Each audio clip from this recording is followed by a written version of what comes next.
J'espère que tout le monde va bien et que tout le monde a réussi à avoir un peu de fraîcheur. Voilà. Maintenant, voilà, je vous propose des cartes classiques pour faire une petite guidance, un petit tirage. Voilà. C'est parti. Allons-y. S'il vous plaît. C'est bon. Alors, on a dit le 9 de cœur. S'il vous plaît.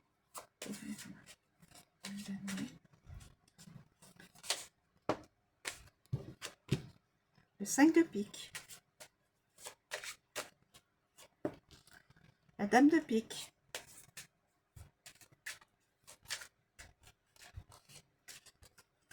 Celui-là. Et le roi de pique. Et le roi de pique. Bon. Alors, eh ben, on va garder ça. Enfin, le roi de pique, non. Excusez-moi, le valet de pique. Autant pour moi, c'est le valet de pique. Alors, le 9 de cœur. Alors, les 9. Les 9. On dit que la vie est un marathon et non une course. Il faut apprendre à savourer chaque étape et ne pas perdre de vue la ligne d'arrivée. À mes yeux, les 9 demandent de puiser en soi dans ce qui reste de motivation et de discipline afin de toucher à l'accomplissement et de réaliser un souhait. Tout en profitant de ce qui se trouve ici et maintenant. Ils invitent à se laisser porter par les aléas de la vie. De l'autre côté de la peur et du risque, il y a souvent une possible matérialisation de nos aspirations. Une possible matérialisation de nos aspirations. Alors là, on dit 9 de cœur. Un lien affectif et émotionnel de grande intensité se concrétise. Il ne serait pas surprenant que vous trouviez l'âme sœur, qui peut prendre la forme d'une relation amoureuse, passionnelle ou d'une grande amitié. Quoi qu'il en soit, vous vous entourez de personnes qui éprouvent de réels sentiments pour vous et qui vous font confiance. Leur énergie vous propulse et vous motive. Quand le 9 de cœur est tiré, il annonce un réveil, un sentiment de calme et de renouveau. La chance est de votre côté et vous sourit. Sachez que peu importe les événements ou les situations, il faudra puiser dans la bonté et l'indulgence pour vous guider. À méditer. Quels liens affectifs vous sont chers? En un mot, comment résumeriez-vous votre relation au monde? Question.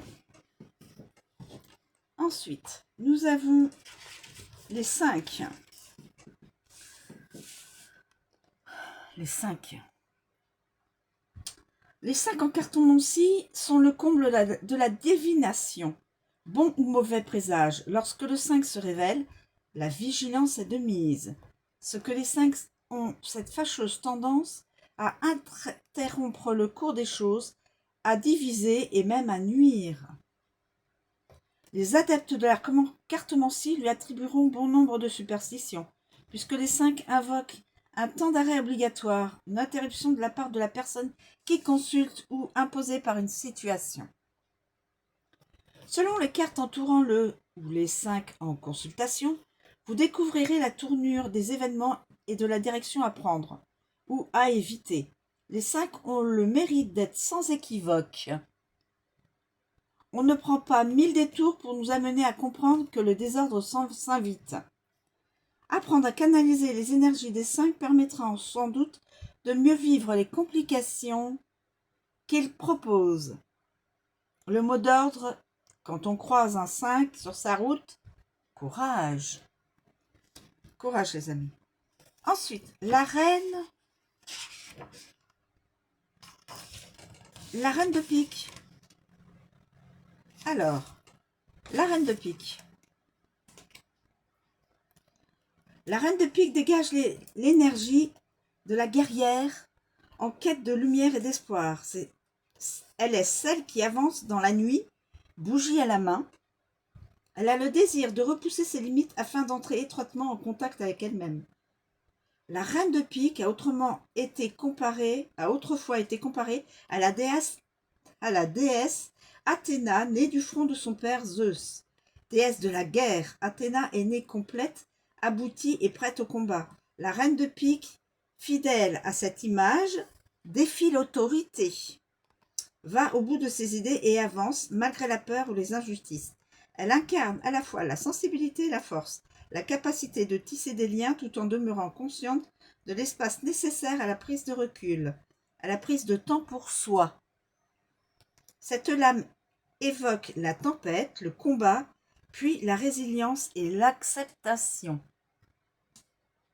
Tempête, combat, résilience, acceptation.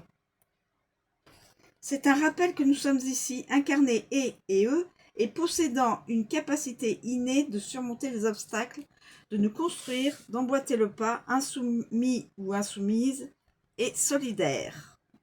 À méditer. À quel moment de votre vie avez-vous eu l'impression de traverser une période de noirceur? Qu'avez-vous éprouvé lorsque vous avez finalement perçu la lumière? Qui vous inspire sensibilité et force ou incarne à vos yeux cette image de guerrière? Il peut s'agir d'une personne que vous connaissez personnellement ou non, ou même de vous-même à certains moments de votre vie. Voilà. Donc guerrière. Là, c'est un laps de temps obligatoire d'arrêt. Hein? Voilà. Et donc le valet de pique. Le valet de pique. Le valet de pique.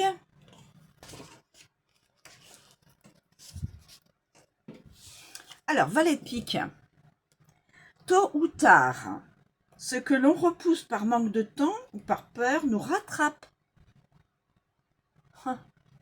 Tout ce que l'on met de côté en se disant bon, voilà, ça nous rattrape. Le valet de pique est associé à un moment propice au travail sur soi et à la réflexion. Lorsque ce moment se présente, il faut l'accueillir. La symbolique du valet de pique, qu'il apparaisse seul ou accompagné d'autres cartes, est que l'on doit confronter ses peurs et se remettre en question. Il annonce une période de brouillard qui pourrait laisser émerger une éclaircie, à condition de se servir de cette période charnière où notre vision de la vie est appelée à évoluer. Ce qui a été toléré jusqu'ici doit être transcendé afin de créer de l'espace pour plus et de permettre à notre essence véritable, notre moi donc intérieur, de s'exprimer librement. À méditer. Avez-vous tendance à remettre ce que vous avez à faire au lendemain? Avez-vous vécu des périodes de remise en question? Qu'en est-il ressorti? Question importante à se poser. Après, on sait ce que l'on doit faire, ce que l'on doit vers où se diriger. Voilà. Donc là, ce que l'on fuit nous rattrape. Ok? La dame de pique est une guerrière, donc le combat et après l'acceptation. Le 5, temps d'arrêt, obligatoire. Et puis le 9, on a vu le 9, qui était donc le 9 de cœur. On a bien dit, je veux pas vous... C'est un lien affectif. Un lien affectif et émotionnel de grande intensité se concrétise. Voilà. Donc le temps d'arrêt, la guerrière, ou guerrier, hein, voilà. La personne qui combat, et là, c'est le valet de pique, comme on dit, ce qu'il n'a pas voulu voir revient vers lui, ou vers elle. Et donc, un lien donc affectif et émotionnel va se concrétiser, et en fin de compte, ce serait très beau. Ce serait l'âme sœur. En fin de compte, je devrais même le mettre là, le 9 de cœur, en finale, puisque c'est l'âme sœur trouvée. Voilà. Le temps d'attente, le combat, et là, disons que des situations nous reviennent. Toc. Et en fin de compte, on rencontre par le biais d'une rencontre en se déplaçant, ou alors sur un réseau social, hein, quelconque. Hein. Voilà. Et on peut trouver effectivement l'âme sœur, une relation amoureuse passionnelle, voire une grande amitié. Et plus encore, l'âme sœur. Voilà, donc c'est une guidance qui ne parlera pas à tout le monde.